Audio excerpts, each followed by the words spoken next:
Қайырлы күн, құрметті көрермендер. Сіздермен әдеттегідей сөйле арнасы, бірақ бүгін бізде өте ерекше шығарылым. Меніңше барлығымыз өзіміздің де, бәлкім балаларымыздың да көпшілік алдында сөйлеуден қысылмай, еркін болғанын қалаймыз. Бірақ қазіргі заманда ондай қабілеттерге кім үйретеді? Дәл осы сұрақтың жауабын табу үшін бүгін біздің арнамызда қонақта ерекше маман. Арман Амангелді, ол ересектер мен жасөспірімдердің бойындағы қорқынышты жеңіп, оларды нағыз көшбасшыларға айналдырып жүрген тұлға. 100 жаңа есім иегері, Орда Лидерс көшбасшылар мектебінің негізін салушы және мамандандырылған психосоматолог екен. Бүгін бізде қонақта. Арман мырза, қош келдіңіз. Рахмет, қайырлы күн.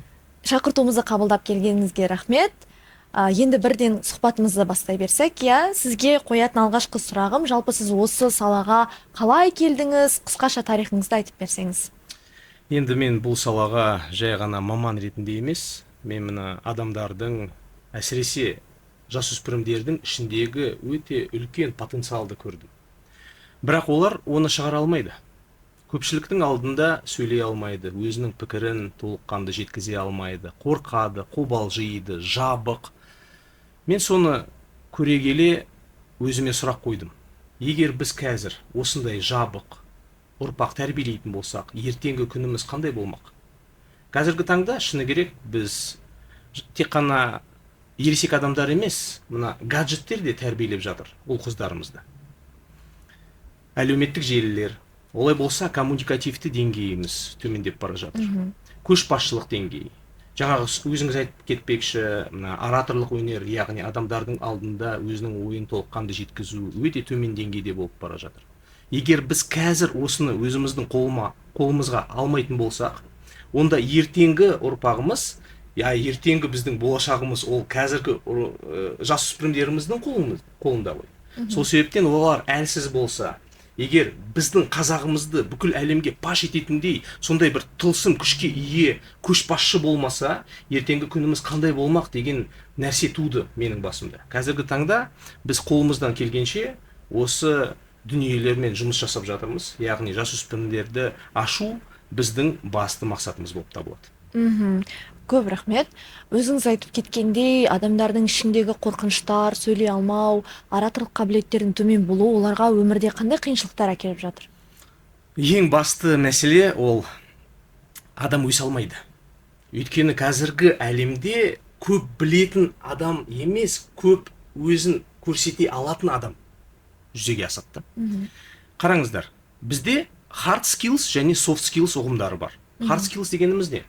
Ол біздің мына профессионалды дағдыларымыз. Яғни біреуіміз бухгалтер, біреуіміз юрист, тағы басқа, психолог, Бірақ өзімізді қалай көрсете аламыз? Қалай біз өмірде үлкен шыңдарға жете аламыз? Қарым-қатынас арқылы, мысалы, карьераны құра аламыз. Осы soft skills дағдылары арқылы. Яғни сөйлей алу, өзімізді көрсете алу. Кім сөйлей алмайды, сол үлкен шыңдарға белестерді бағындыра алмайды. Өкінішке орай солай.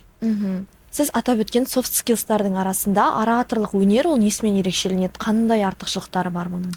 Енді қараңыздар, көптеген адамдар қазіргі таңда сұрақ қояды. Менің балам сахнада өнер көрсетпейді. Оған ораторлық өнер не үшін керек дейді? Мен сол адамдарға айтамын.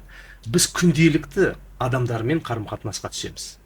Яғни дәл қазір сіз маған сұрақ қойып жатырсыз, мен оған жауап беріп жатырмын. Бұл да ораторлық өнер. Яғни өзімнің ойымды қазір толыққанды жеткізіп жатырмын. Біздің осы өмірдегі бүкіл шыңдарымызға жету ол ораторлық өнерге байланысты қазіргі таңда. Ол бір мәселе. Екіншіден, біз білеміз, 2024 жылға қарсы біздің мемлекетіміз ажырасудан екінші орында тұр. Ойласаңыздаршы. Яғни ол не деген сөз? Адамдар бір-бірімен қарым-қатынасқа түсе алмайды деген сөз. Яғни ойын толыққанды жеткізе алмайды, диалог құра алмайды, бірін-бірін түсінбейді. Соның жаңағы кесірінен адамдар ажырасып жатады.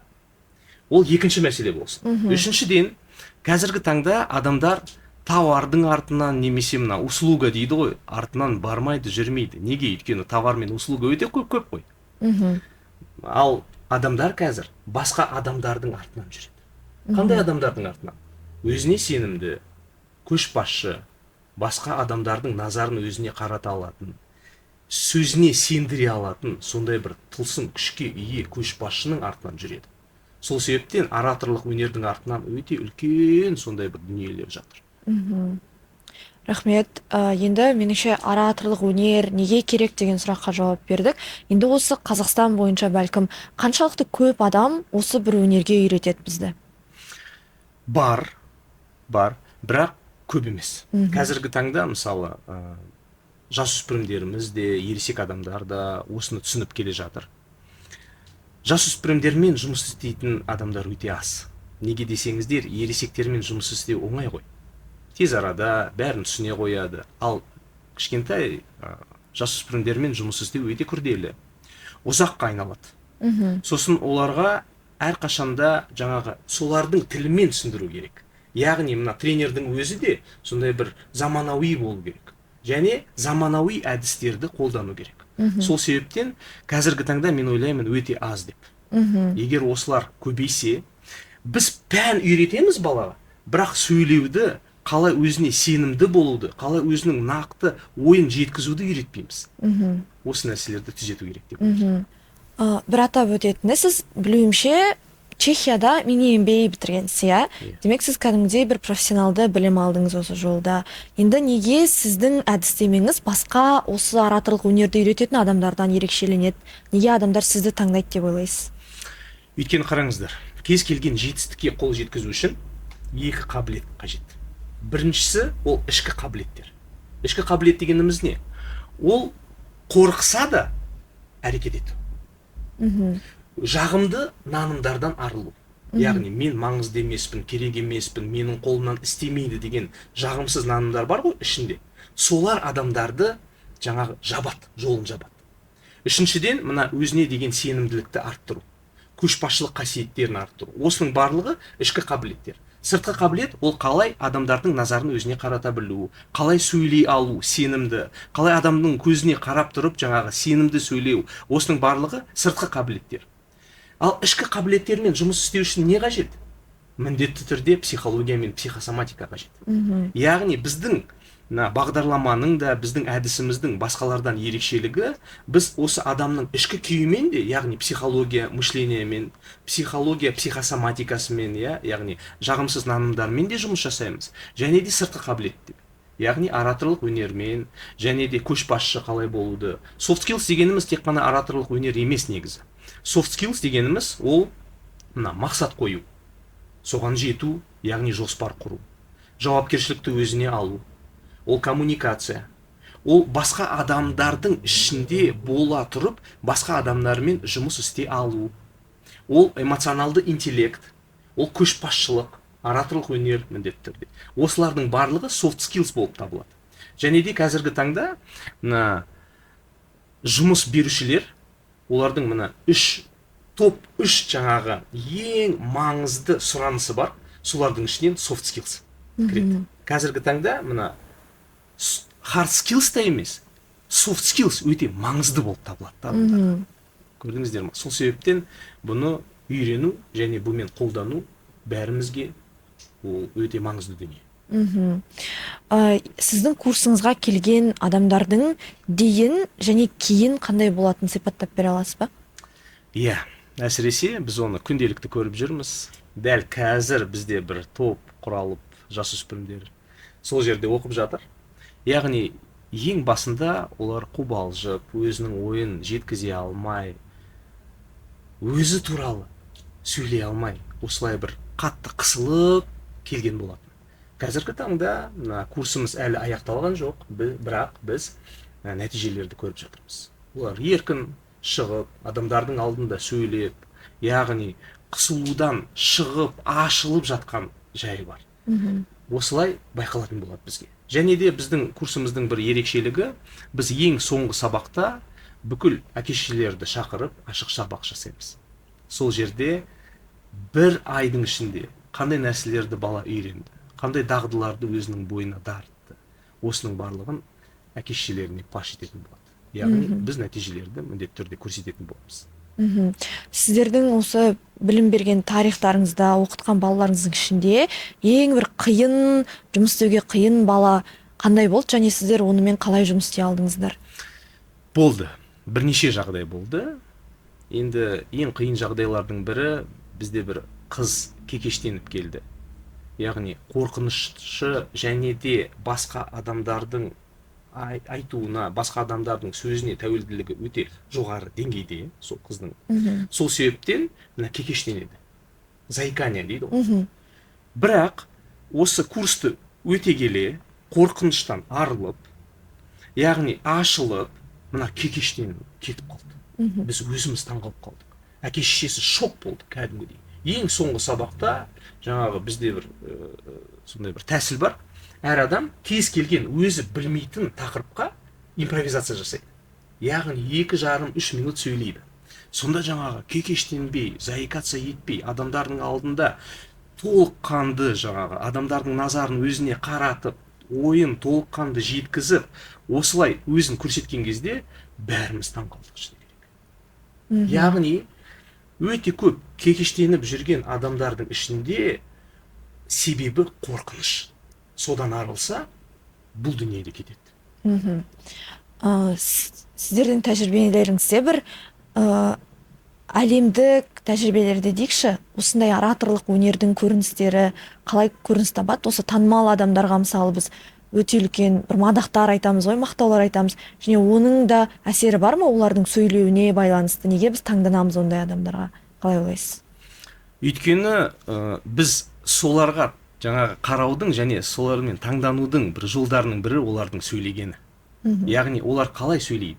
Сөйлеген кезде нақты, өзінің ойын толыққанды жеткізіп, адамдарға қарап, сенімін арттырып, осылай сөйлейді. Біз сол себептен осындай адамдарға не істейміз? Барамыз.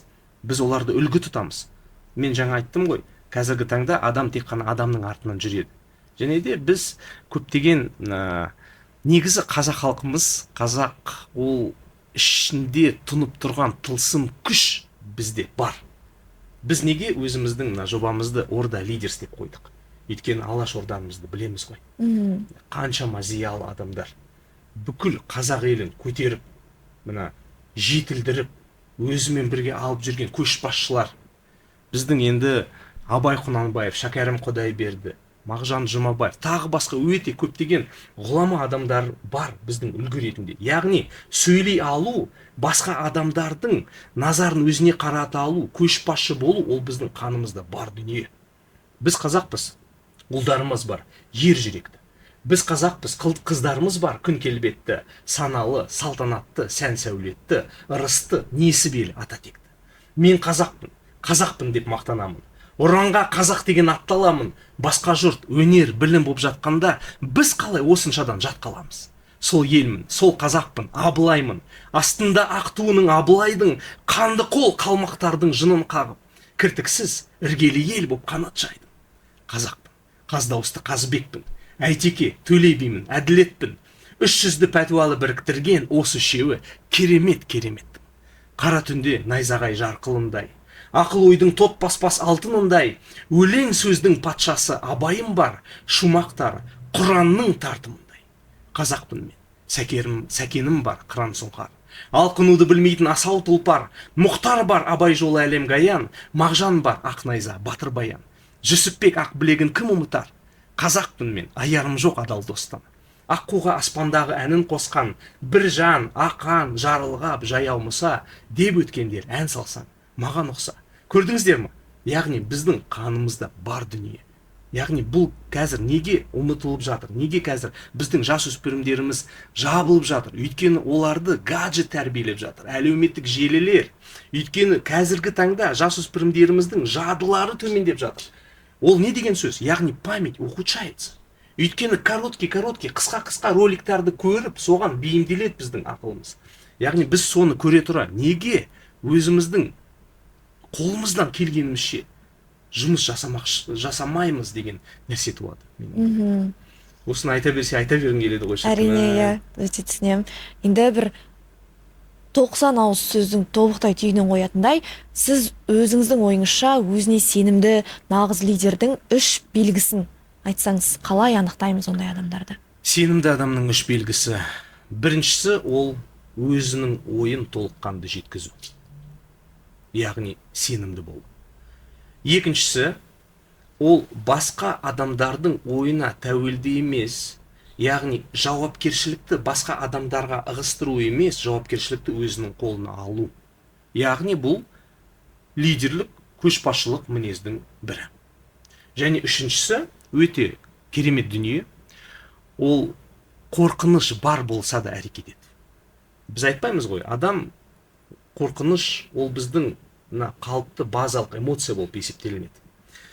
Бірақ адамдар қорқып өзінің әрекетінен арылып, өзін тоқтатып, өзінің деңгейіне өмір сүре алмай жүрген адамдар қаншалықты, мысалы қазіргі таңда потенциалы көп, бірақ оны аша алмай жүрген адамдар қаншалықты. Яғни қорқыныш болса да әрекет ету жеңіске жету дегенді білдіреді. Осы қасиеттер сенімді адамдардың қасиеті деп толықтай білемін. Өте керемет. Енді меніңше осы біздің подкастты көріп отырған көрермендер бәлкім балаларына дәл сіз айтқан қазақы қасиеттерді, лидерлік қасиеттерді бергісі келіп жатқан ата-аналар бар, және сіздің мектебіңізге келіп тәлім алғысы келетін балалар болуы мүмкін. Тура камераға қарап, осы ата-аналарға немесе оқушыларға, балаларға өзіңіздің кішігірім жолдауыңызды айта аласыз, шақыра аласыз. Иә. Құрметті көрермендер, біздің қазіргі таңда ең қымбатты ресурсымыз ол уақыт. Яғни біз уақытты кері қайтара алмаймыз. Сол себептен осы уақытты мүлт жіберіп алмай, өзіміздің жасөспірімдерімізді дамытайық. Ол біздің қолымыздан келетін дүние. Біздің орда лидер жобамыз ол тек қана жасөспірімдермен ғана емес, тек қана ораторлық өнер және soft skills, яғни мақсат қою, оған жету, жоспар құру, лидерлік қасиеттер, эмоционалды интеллект, тағы басқа осы дағдыларын жақсарту ғана емес, біз әке аналармен де жұмыс жасаймыз. Яғни егер біз бірігіп, яғни біз оқытушы, балалар, жасөспірімдер және ата-аналар әркім өзінің функциясын біліп, қолдау көрсететін болсақ, балаларға демеп, тіреп, оларға жол ашып беретін болсақ, біздің қазақ еліміз көркейеді иншаллах. Біздің болашағымыз жарқын болғай. Неге? Өйткені біздің болашағымыз қазіргі жасөспірімдердің қолында, сіздердің ұл қыздарыңыздың қолында. Олай болса, ашайық, бірігіп жұмыс жасайық. Өте керемет. Сондықтан құрметті көрермендер, сіздермен болған Арман Амангелді мырза, Сөйле арнасы және осы видеода айтылғандай өздеріңіздің, балаларыңыздың, Қазақстанның болашағының бір жарқын болғанын қаласаңыздар, сіздерге бұл жолда көмектесетін өте үлкен маман бар, және бұл шығарылым сіздерге ұнайтын болса, немесе біздің қонағымызға сұрақтарыңыз болатын болса, міндетті түрде комментарий бөліміне жазуды ұмытпаңыздар. Арнаға тіркеліп, дүпіл басып, Арман мырзаның жеке парақшасына өтіп, тағы да ақпараттармен таныса аласыздар. Бұл шығарылымды көргендеріңізге рахмет, қонақ болып келгеніңіз сізге рахмет. Шақырғаныңызға рахмет. Жұмысыңыз алға бассын. Әрдайым осы подкасттарды көретін аудитория көбейе берсін. Көп рахмет. Дәл осы әдемі нотада бұл шығарылымды аяқтаймыз. Орда лидерс құрамында болғыларыңыз келсе, сіздерге көмектесе алатын маман тура ортада. Келесі шығарылымдарда жүздескенше.